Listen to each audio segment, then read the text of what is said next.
inshuti zo mu isi inyinshi n'ababeshyi, iyo ndi mu bihe byiza tuba turi kumwe bose, ariko mu gihe ndi mu bibazo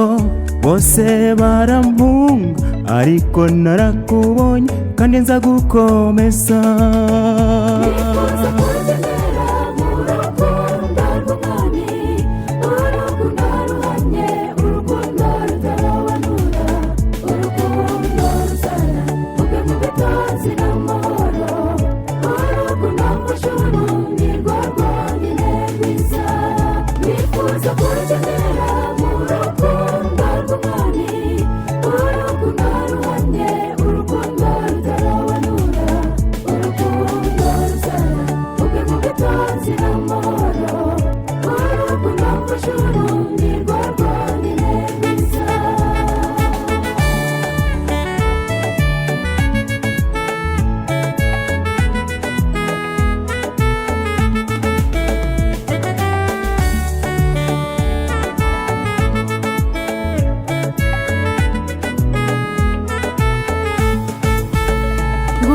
Ikaze mwami genga ubuzima